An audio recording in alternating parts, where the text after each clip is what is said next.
Hi, Born Sports Media. Born Sports Media. Born again for a passports. The channel in Tebusan Baswa. Na waba then if you was subscribing if you was share na wa like page na wa ma wunian so enye bin so etme so ahwe yen konsem no so House of Folk a board no the kind money Emmanuel Sarpong enra ana abrante ni kopie mu House of Folk secretariat nyame ya aduma etina ana Emmanuel Sarpong ebeye ni medicals with Accra House of Folk nyame ya aduma etina enra Emmanuel Sarpong ekopie mu House of Folk office na office no okopie mu no omedidi nkomo na nyame ya aduma etina oba koye ne medicals with Accra House of Folk so kwaku ubekan players do a ewo list ne so mama first one Emmanuel Sarpong nyame ya aduma etina oba koye ne medicals de otoso Zulka Masaudu oye goalkeeper de my young apostles Zulka Masaudu oye goalkeeper de my young apostles Leicester coach Abubakar Watara presente ye no mi hwehwe mu amakoye ewo House of Folk office mi bowra office ono list no presente na many boss na ye official one no Zulka Masaudu oye goalkeeper de my young apostles ni din ewum season with young apostles 25 games 11 clean sheets or 19 years Zulka Masaudu ni din ewo list ne so miensa no eye Derek Fodjo yabeka na asem wa hase dada na kwaku wa hase ne wose wani bre no Derek Fodjo no mi hwehwe mu kire se oni coach Abubakar Watara di nkomo no boy no eye okay so betima join House of Folk up to date has penyi bie ni wa wafre mediama has penyi bie ni wa wafre abrantie no ente ye coach ane ne boy ne di nkomo penyi bia mfre mediama penyi bia so ne boy ne nkasa ba ni din e wo list ne so Solomon Agbeshi yabeka na asem we ni ya phone no ni din e wo list ne so mi hwehwe mu nkra kire se eye Alhaji Akambi afre boy ne se ohwe anim se ne nkosi Friday Umbra office enti Solomon Agbeshi otoso 4 ni din e wo list ne so Nana Oppong Heart of Lions yabeka na asem wa ase ye ntwantro ni din e wo list ne so we eye the 5th player season etwam you on my Heart of Lions 11 goals de woman ye se kwaku has penyi bia so mfre Heart of Lions by nkoma akoso 6th player no eye Ishmeal Addo Heart of Lions eno so penyi bia nu a wafre Heart of Lions impanyimfo 7th on the list Prince Owusu Kwabena also see the 7th player our list ne so 8th player no Evans Osei Owusu formerly of Samates ni din our list ne so a omo present the come has board no season na Samates Age League no 11 goals say oye free 2nd of February and on a contract with Samates ewuye Nations akohun Go Stars afre ne manager kaka se Africa no mo kono mpese omde ne beko Kotoko afre Evans Osei Owusu manager kaka by House of Folk edina no akoto boy ne so House of Folk afre kaka so mo pay Evans Osei Owusu no kwaku nim se up to date omo mfa bibia mba biem eya no panyi bia nu oso so a watimi afre kaka biem enti eya no Evans Osei Owusu enti se wanya players en no 8 okay 9 no Walid Neymar no won so atreman by the woman ye say boy no a communicate atre coach Abubakar Watara so no peso tukwan enti sa deal no ebeje gon waka atre coach ne say opeso tukwan amankona esudin wo list ne so 10 players na me ama no omo list ne so no official list na me ma amankona de no kwaku mame ma de ewom anopay brekum Chelsea for ye meeting meeting no mo ye no omo be ka kire house of folk for say omo de omo person omo tomboy ne man kwa mo no ne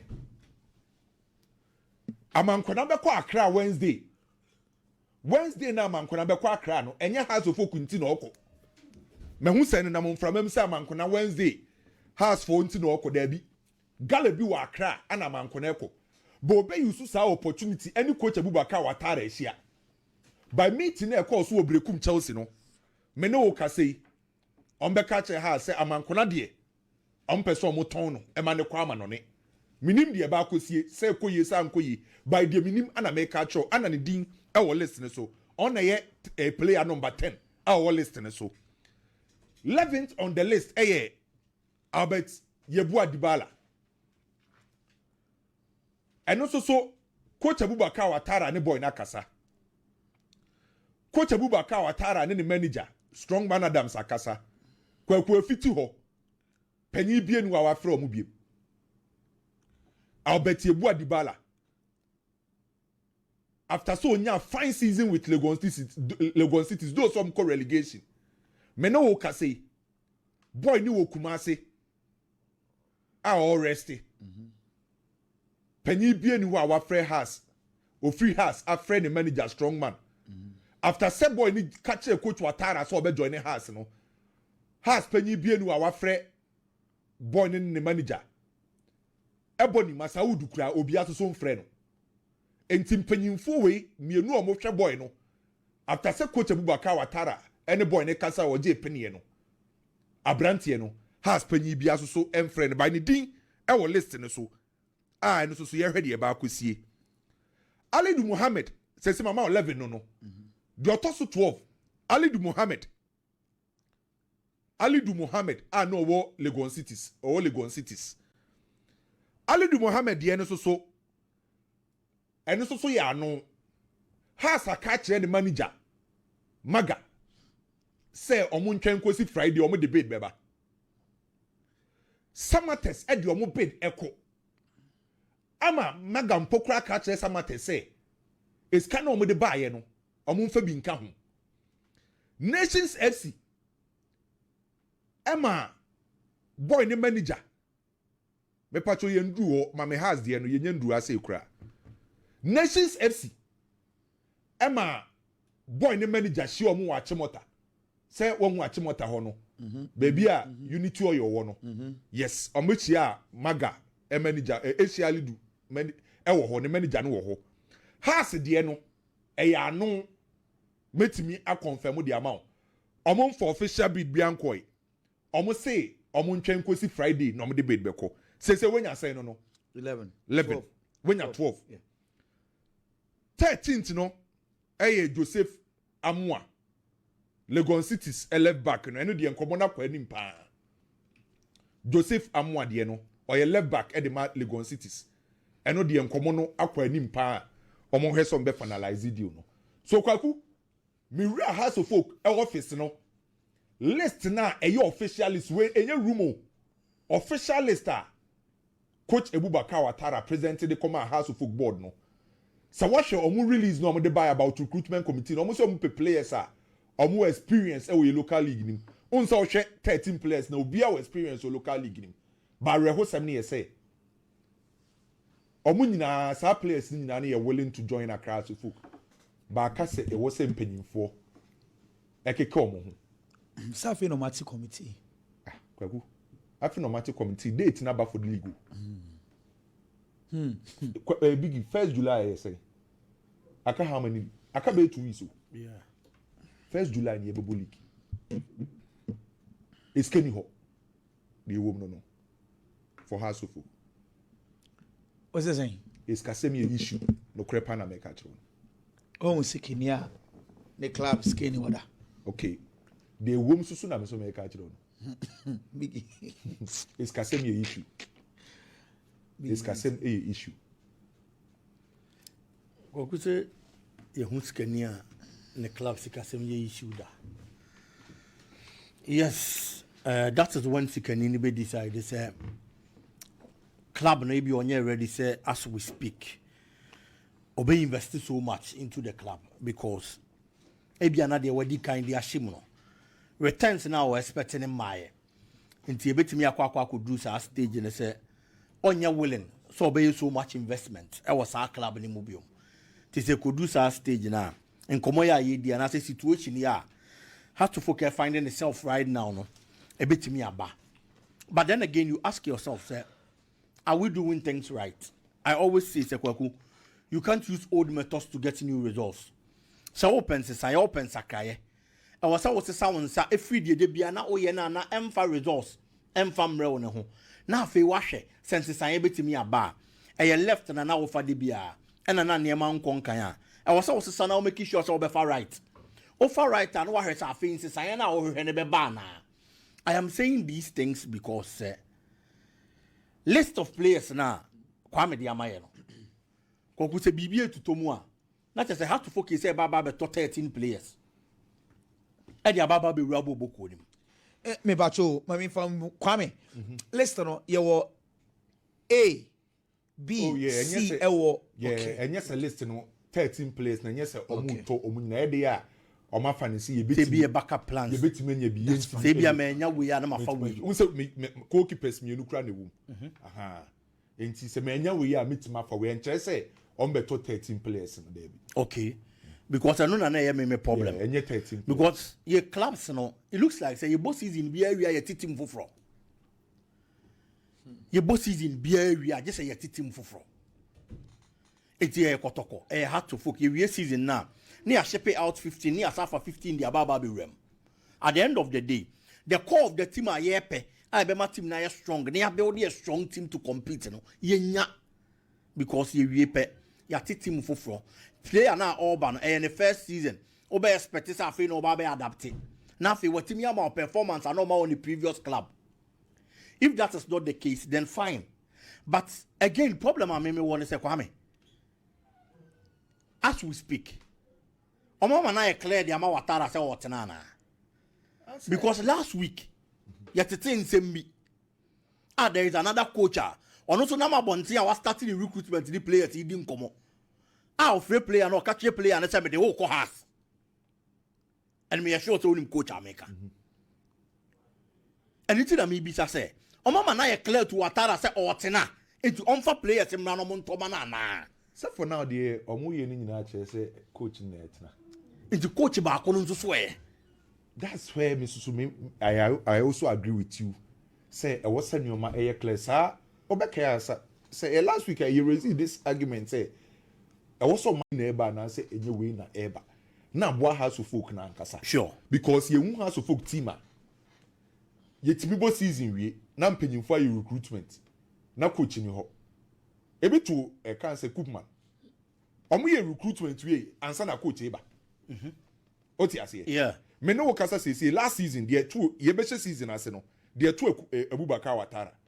Dem ade konti make say ha supporters ani mbre ni nyina ni o.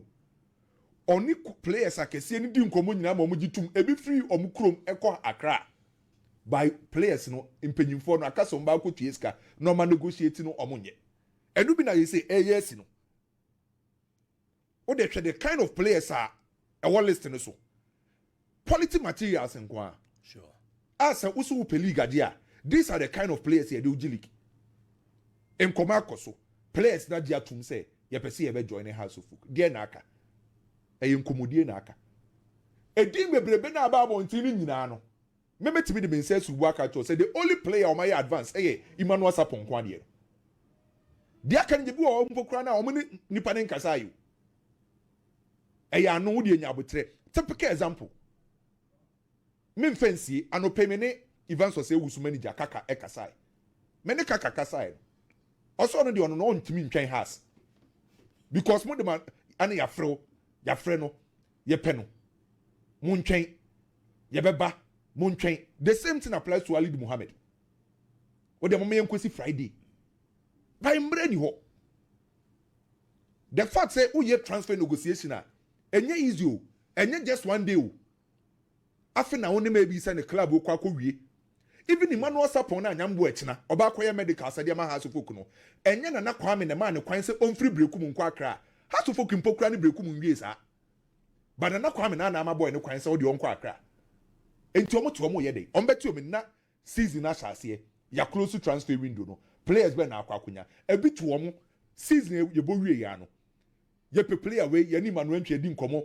Lodam a be free ni kurom akwa Accra Fatah be free Mediama no akopie mu Accra players akese ni nyina akopie mu Accra eche na for the house of kadane justify your inclusion na omo ye e wo problem ai enti se mpanyifo no mani abre no so mbegi liga enye me na mbeka ye dey na Kobe Jones ya say no so mbegi league na season sa nyoma na ekoso na wo so omosesa Kwame de o ka sisi yi no esa atwem adwen kokosi question na me bisa na aso say is it the case say Bia they want to give the job to another coach enti watara the list aba ye twentwen so sa na coach ba ko no so de the list aba na afi ye hu de ebe because emrani ni ho that is the issue because coach ba ko no no so na mabonten no me point no ono so di nkomo free player na no aka che ne se me de oba ko has eti nya motre ya samo eti adenti na hat to for company for no mo handle club no e ma ne nya clear